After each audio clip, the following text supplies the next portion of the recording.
지금 예수님은 법정에 와 있습니다. 법정에는 언제나 억울한 사람들로 넘칩니다.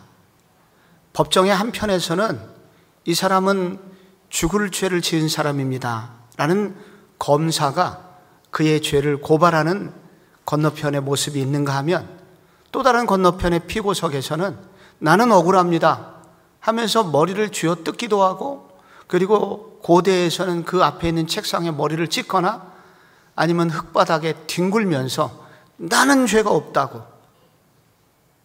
그렇게 하는 이유는 그렇게라도 해야 자기의 죄가 조금이라도 경감받을 수 있기 때문입니다.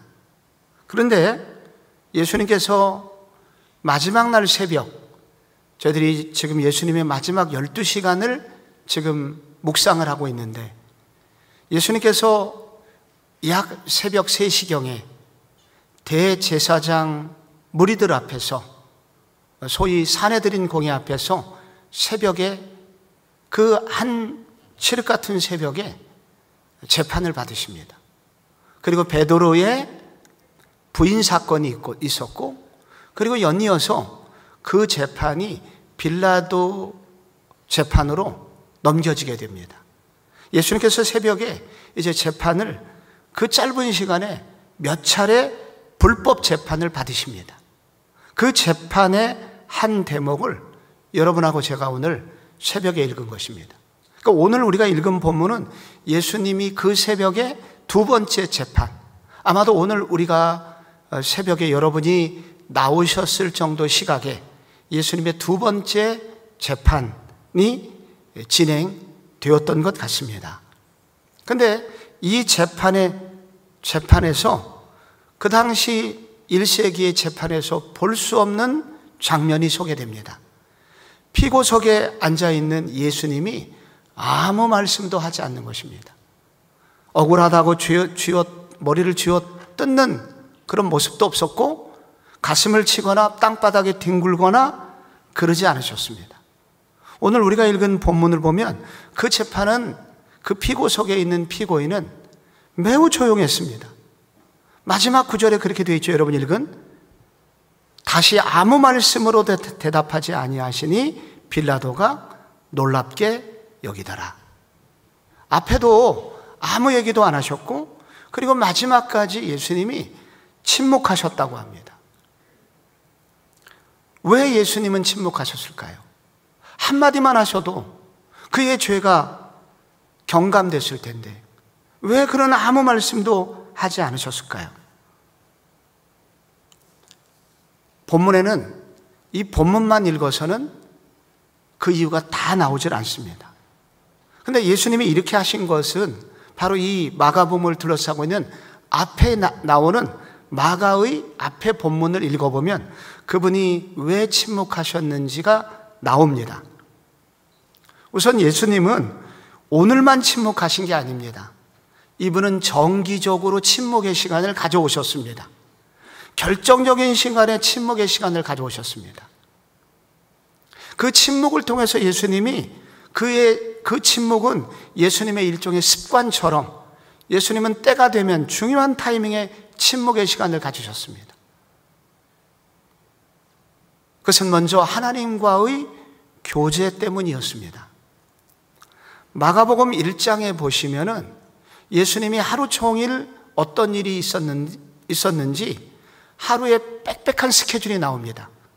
여러분이 1장에 그 많은 사람들 앞에서 예수님이 가르치시고, 그리고 각색 병자를 고치시고, 베드로의 장모의 집에 가서 신방하시고 열병을 고치시고, 그리고 다시 밤이 맞도록 예수님께서 병자들을 고치는데, 예수님 왔다는 소문을 듣고 구름대처럼 병자들이 나올 때 예수님이 일일이 상담하시고 안수하셔서 고쳐주셨습니다.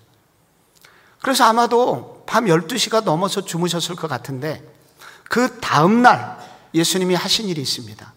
새벽 5일여 미명에 예수께서 한적한 곳으로 가사 거기서 기도하시더니, 예수님은 사람들과의 대화, 사람들을 만나는 것을 즐겨 하셨고, 그들과 함께 하셨지만은 예수님의 삶의 습관 중에 하나는 정기적으로 또한 사람들과의 일정한 거리를 두는, 그래서 그들과의 대화를 중단하시는 일을 습관적으로 가지셨습니다. 왜? 더 중요한 교제를 위하여, 하나님 아버지와의 교제 때문입니다. 그래서 그분은 아침마다 침묵의 시간을 가졌고, 그 시간은 세상과 단절된 시간이었고 아버지하고만 대화하는 시간이었습니다. 아버지 하나님과 말로 다 할 수 없는, 그 세상 사람에게 말할 수 없는 것을 고백하시고, 그리고 아버지로부터 이야기를 들으시고, 그리고 거기로부터 나오는 신비한, 소위 형용할 수 없는 신비한 힘을 그분은 날마다 체험하시고 그 감동으로 하루를 사셨습니다. 이것이 그분이 날마다 하는 이 침묵의 시간이 날마다 그의 몸에 배어져 있었습니다. 아버지와의 교제 시간이었다는 것입니다. 요한복음 8장에는 간음하다가 현장에서 붙들려온 여인이 떨고 있었죠. 도끼에 가득 찬 바리새인들과 시민들이, 그 유대인들이 저 여자를 돌로 치시오 하면서 예수님께 매우 곤란한 질문을 하였습니다. 모세의 율법에는 돌로 치라고 되어 있는데 돌로 어떻게 할까요? 라고 예수님께 질문합니다. 돌로 치면 사람이 죽습니다. 그러면 예수는 잔인한 선지자가 되지요. 놓아주라 그러면 모세의 율법을 어기게 됩니다. 이러지도 못하고 저러지도 못하게 되는 상황에서, 여러분 그때 예수님이 하셨던 습관이 있다고 그랬죠? 무엇을 하셨습니까? 아무 대답도 안 하시고 땅바닥에 글자를 쓰고 계셨습니다. 무슨 글자를 쓰고 계셨는지는 성경에 나오지 않습니다.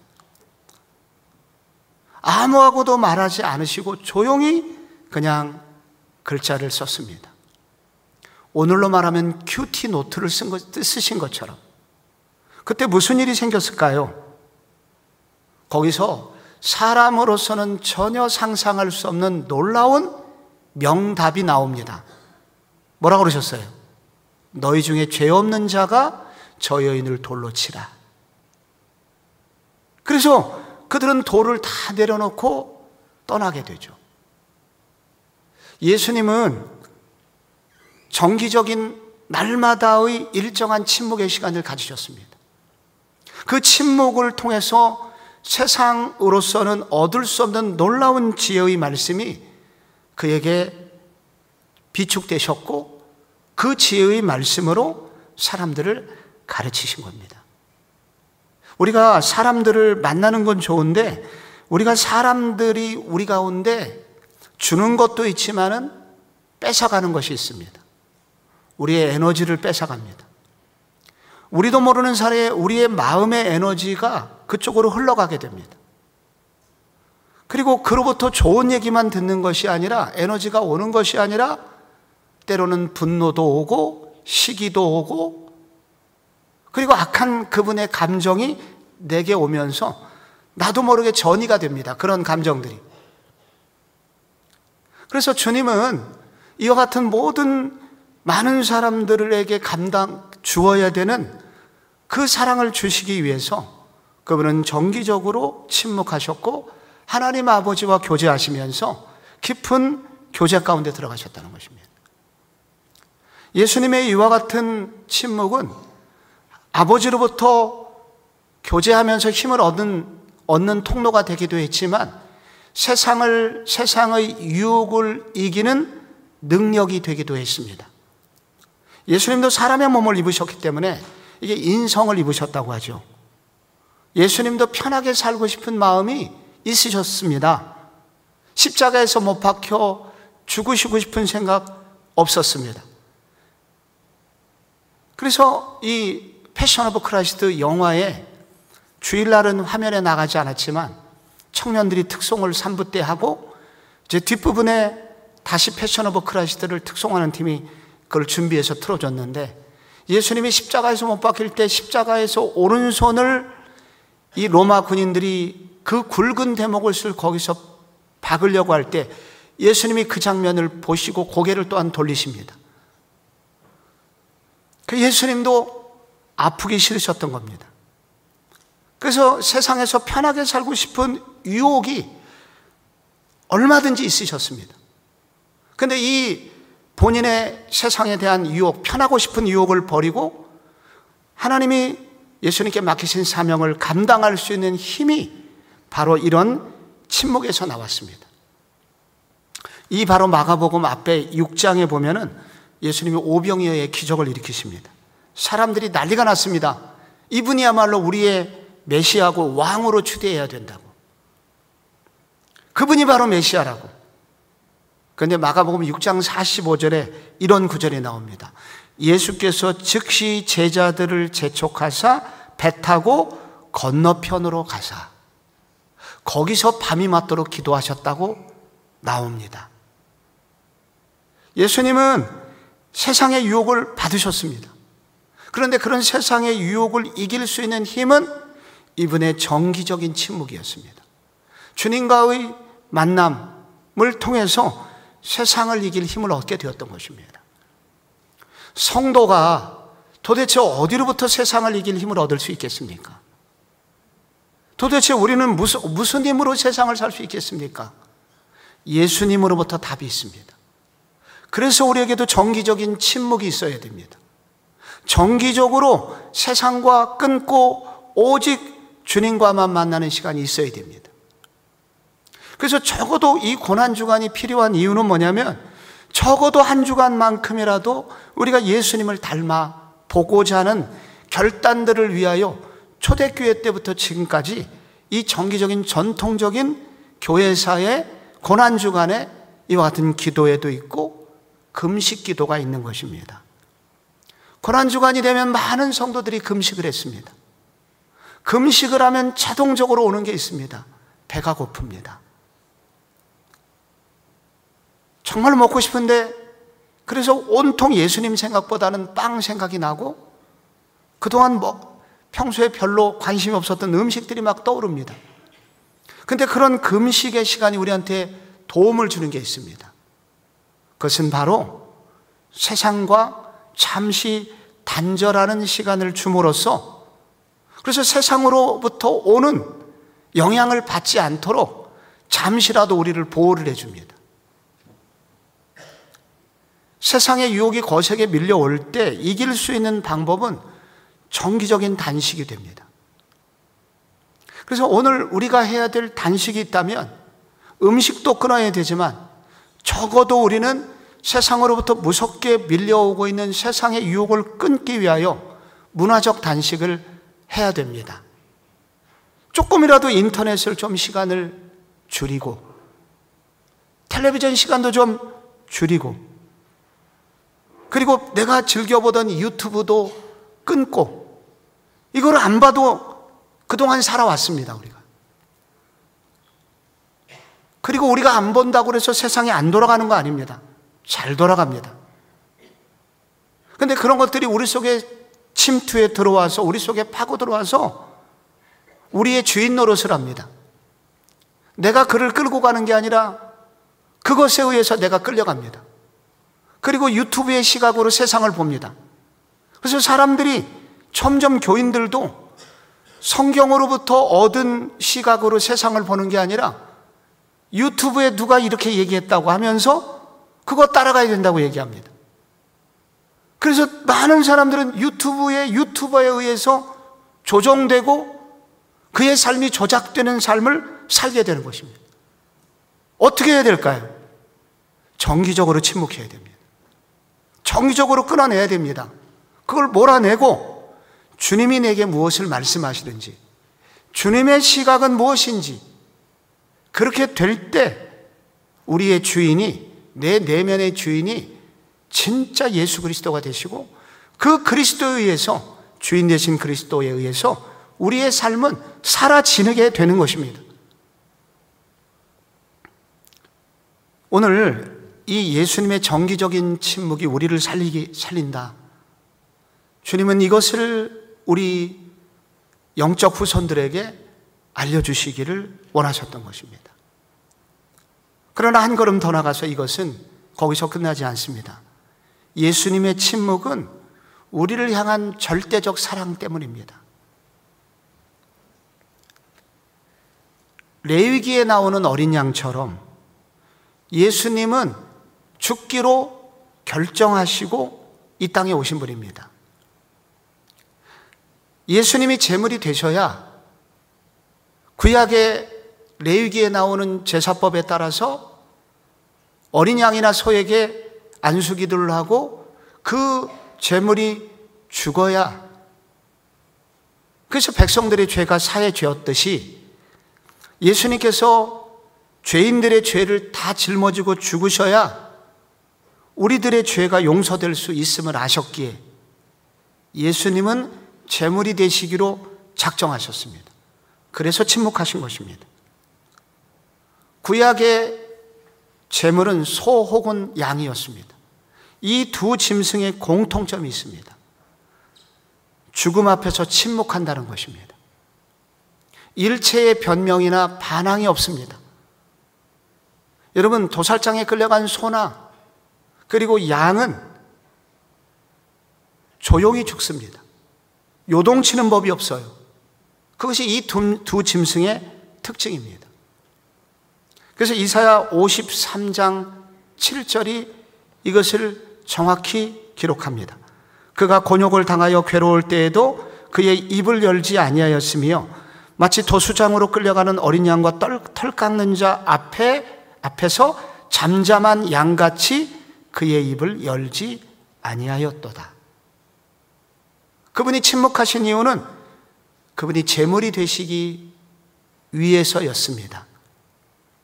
내가 죽지 않으면 이 백성들은 살아날 길이 없기에 예수님은 우리 모두의 죄를 짊어지시기로 결정하시고 그렇게 죽기로 결정하신 것입니다.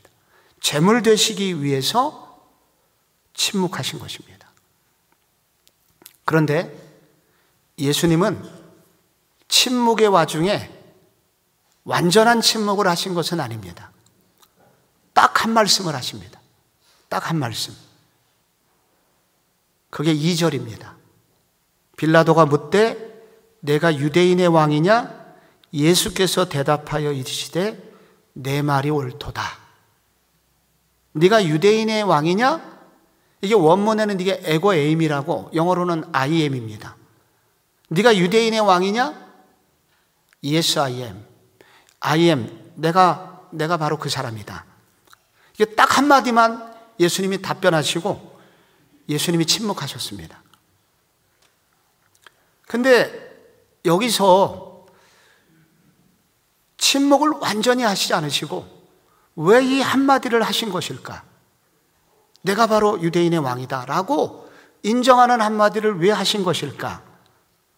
여기 빌라도의 질문은 분명해 보입니다. 빌라도는 정치적인 왕을 말한 것입니다. 정치적으로 네가 로마의 황제의 백성이고 로마 황제가 인준한 분봉왕 헤롯을 너는 부인하느냐? 이 질문을 한 것입니다. 사람들이 너를 따르고 너를 존경하고 네가 메시아라고 그러고 막 그러는데 네가 정말 유대인의 왕이냐? 유대인의 대통령이냐? 이거 질문을 한 것입니다. 예라고 대답하면 로마의 반역자가 되는 것입니다. 근데 이 질문에서만큼은 예수님이 예라고 답변하셨습니다. 다른 많은 질문들, 반역에 네가 잘못됐다는 무제한 막 수많은 송사들에 대해서는 침묵하시다가 네가 유대인의 왕이냐? 라는 그 질문 앞에서만큼은 예 라고 답을 하셨습니다. 왜 그러셨을까요? 왜 그 짧은 한마디를 하셨을까요? 그것은 예수님이 진짜 그들의 왕이셨기 때문입니다. 예수님은 그들을 지으신 창조자이셨습니다. 그리고 특별히 예수님은 이스라엘을 선택하셨고 그들을 출애굽시키셨고 그들을 통해서 열방이, 이 온 세상이 하나님의 왕국임을 알리기를 원하셨었습니다. 그런데 그들에게 반역이 시작되었습니다. 그들은 죄를 지었고 사단의 하수인이 되었습니다. 그런데 사단의 특징은 뭐냐면은 그들에게 죄를 짓게 하고 그들을 이용할 때는 사단이 왕인 척 하지만은 이용을 한 이후에는 그들을 쓰레기 처리합니다. 쓰레기처럼 버립니다. 그래서 그들은 그들의 죄로 인해서 죽을 운명 앞에 처하게 된 것입니다. 그런데 그때는 아무도 이 죄인을 책임지려는 사람이 없습니다. 그런데 바로 그때 예수님은 내가 바로 그들의 책임자입니다 라고 고백을 하고 있는 것입니다. 때묻고 냄새나고 더 이상 이용 가치가 없어 보이는 그 백성들 위해서 그분은 내가 바로 그들의 책임자요, 그 한마디를 예수님은 고백하신 것입니다. 근데 문제는 뭐냐면 지금 밖에서는 유대인들이 예수를 인정하지 않고 있습니다. 예수를 왕으로 인정하지 않고 있습니다. 예수는 우리의 적이라고 말하면서 막 분노하고 예수를 십자가에 못 박으라고 외치고 있는 것입니다. 그런데 이 백성들의 거부당한, 이 소위 거부당함의 한가운데서도 그분은 백성들의 저들의 내가 아버지라고, 내가 저들의 왕이라고 그렇게 예수님은 고백하고 계신 것입니다. 마치 여러 자식들, 10남매의 자식을 둔 엄마가 그들의 어떤 문제를 위해서 법정에서 죽어가는데 이들은 엄마가 그런 죄를 지었다고 창피해서 우리 엄마 아니라고 막 이렇게 엄마를 거부하고 있는데 그 엄마는 내가 저들의 엄마라고 하면서 사형장으로 가는 어느 어머니처럼 그렇게 예수님은 비극적으로 자기가 부인당하면서도 아버지임이 왕이 아니라고 부임당하는 한가운데서도 예수님은 내가 저들의 왕이라고 말씀하고 있습니다. 왜 그렇게 하셨을까요? 우리를 정말 사랑하셨기 때문입니다. 정말 우리를, 저들은 무지하고 아무것도 알지 못하지만 지금 저들이 몰라서 그렇지만 내가 정말 저들의 왕이라고, 이렇게 하지 않으면 저들의 문제를 해결할 수 없기에 예수님은 침묵의 한가운데서 내가 유대인의 왕이라고 인정하신 것입니다. 우리가 언제 구원받았습니까? 우리가 언제 구원받았나요? 로마서 5장 8절이 말합니다. 우리가 아직 죄인 되었을 때 예수님께서 우리를 구원해 주시기 위해서 하신 일은 우리가 예수님께 무엇인가를 잘해서, 예수님께 무엇인가를 잘할 것 같아서 그래서 구원해 주신 것이 아닙니다. 우리가 죄인 되었을 때, 철저히 그리스도를 외면하고 있을 때 그리스도는 이미 우리를 위해서 죽기로 결단하신 것입니다. 우리를 사랑하시기 때문이라고 합니다. 그래서 우리가 아직 죄인 되었을 때에 그리스도께서 우리를 위하여 죽으심으로 하나님께서 우리에 대한 자기의 사랑을 확증하셨느니라 라고 말씀하고 있는 것입니다. 그러나 그분의 침묵은 아무 대책 없는 침묵은 아니셨습니다. 그분에게도 이렇게 침묵할 수 있고 결정적인 순간에 한마디를 할 수 있었던 이유가 있습니다. 그렇게 할 수 있었던 힘이 주어졌기 때문에 그렇게 하실 수 있었습니다. 그것은 무엇이냐면 아버지 하나님에 대한 믿음이었습니다. 그렇게 억울한 재판 속에서도 아무 말을 안 하고 있을 수 있었던 것은 아버지 하나님이 그를 믿어주셨기 때문입니다. 그 힘이 그에게 있었던 것입니다. 우리 아버지 하나님은 이 모든 사실을 알고 계신다는 것, 내가 무지하다는 것을 알고 계시다는 것, 그리고 나의 죽음을 통해서 무슨 일이 일어날 것을 아버지가 계획하고 계시고 그 아버지의 계획 가운데 내가 있다는 것, 그것을 예수님이 아셨기 때문에 예수님은 그 힘으로 침묵하실 수 있으셨던 것입니다. 이사야 53장 11절에 그 얘기가 나옵니다. 그가 자기 영혼의 수고한 것을 보고 만족하게 여길 것이라. 나의 의로운 종이 자기 지식으로 많은 사람을 의롭게 하며 또 그들의 죄악을 친히 담당하리라. 하나님 아버지는 예수님에 대해서 이미 예언하시기를 선지자를 통해서 예언해 놓으신 것이 무엇이냐면, 앞으로 그렇게 죽게 될 나의 종, 나의 신실한 종, 즉 메시아 예수는 의로운 종이다. 그는 무죄하다. 그런데 그가 그렇게 죄를 짊어지고 죽는 것은 자기의 행함, 지식이라는 것은 자기의 모든 암과 행동을 통해서 많은 사람을 의롭게 하고 또 그들의 죄를 친히 담당하기 위해서 죽는 것이다. 아버지 하나님의 인정이 있었던 것입니다. 아버지 하나님만은 알고 계시다는 것, 그분만큼은 알고 계시다는 것.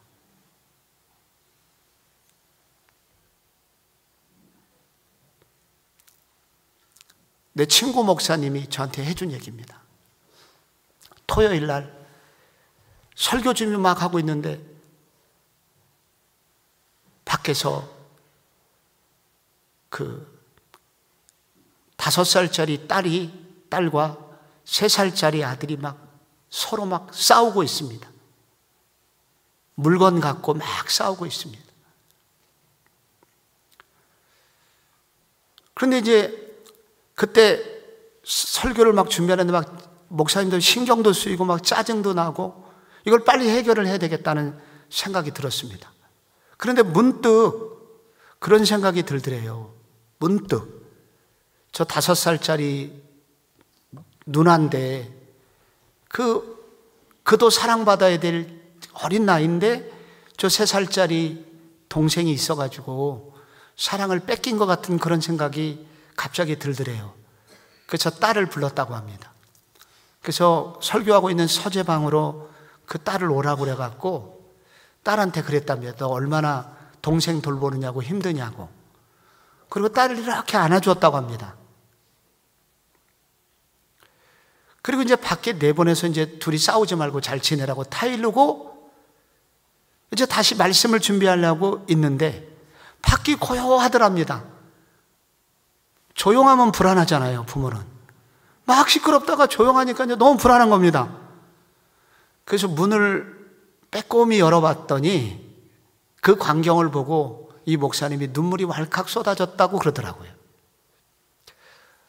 그 5살짜리 딸이 자기 3살짜리 남동생을 꼭 껴안고 안아주고 있더랍니다. 그래서 거기서 울었다고 합니다. 우리가 가슴 아픈 일을 당하거든요. 어려운 일을 당합니다. 무죄하지만 변명할 수 없는 상황을 만날 때가 있습니다. 선을 베풀었는데 도리어 비난을 당하고 나쁜 사람이라고 손가락질을 당하고 그리고 그거밖에 안 주냐고 말하고 이게 어떻게 해야 될까요, 우리가 어떻게 이 길을 걸어갈 수 있겠습니까? 그래서 우리가 이거를 감당할 수 있는 유일한 길이 있다면 이 길을 먼저 걸어가신 분이 계시다는 것을 알아야 합니다.